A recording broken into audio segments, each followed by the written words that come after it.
Hello YouTube, welcome back to my channel. I know I haven't posted in a bit. The seasons are changing, so you know what that means. It means barely any content. But today I have a pretty good topic, and I wanted to talk to you guys about it, and that is the Pakol. The best looking, snazziest, and most tactical piece of headwear ever devised. So normally I'm more focusing on like the actual fighting kit that you should be going for, what you should be spending your money on, and like actually, you know, the boogaloo kicks off what you need. But my heart and soul resides in early GWOT LARP. So I have put together the best, farbiest, you know, least code correct early GWOT CAG loadout I can, which is the DCU trousers. Of course, I love me some DCU. Probably my second favorite camouflage of all time. M81 because, you know, I still live in the woods, still gotta blend in, but we're raid modded, of course, very poorly, but still raid modded. These buckets are really good for holding your phone, by the way.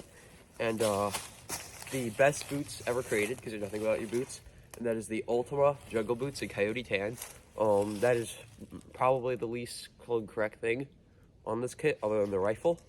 We'll get into that in a second. And we have the Rack Ranger Assault Kit, Ranger Assault Carrying Kit in DCU, because, you know, why not? It is sexy as all get out. Of course, the Pakol, I love this thing. And the rifle is just a, you know, iron-sighted, airsoft 416.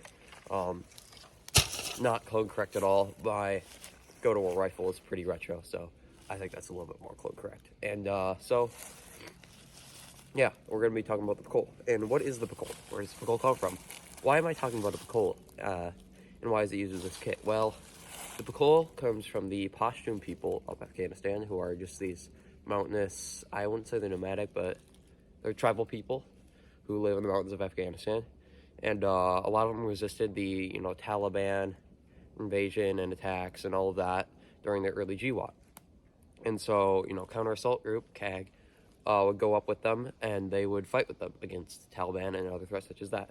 And that's why you get pictures of guys in CAG wearing these, and throughout, you know, early GWOT, wearing these to fight against the Taliban, most notably in the Battle of Tora, Bora, which a lot of you have probably heard of. If not, you should do some research on it. It's a really cool battle, really cool time in history, and just mad drip with the Pakols. And how do the Pashtun people get these? Well, this isn't exactly an indigenously bred thing of theirs. I'm probably butchering the history on this so bad, and somebody's just absolutely tweaking over there.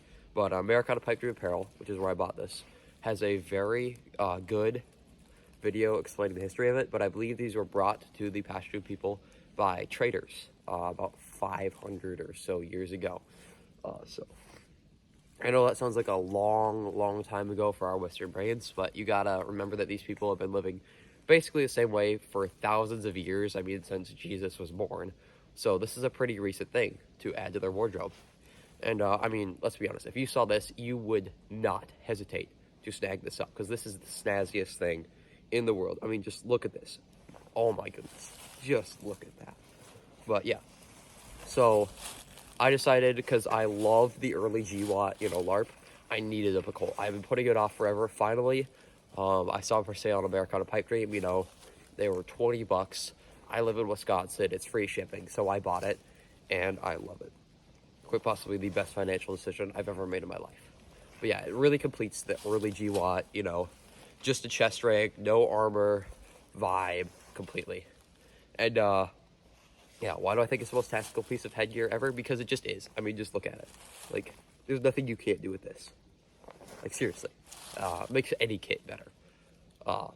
That being said, I do not recommend this kit for, like, actual boogaloo action. I think the modern 21st century solution to fighting would be to just smother yourself in soft armor to avoid, like, shrapnel, drones, and then, like, have plates for gunfire. Not just a chest rig and a Pakol.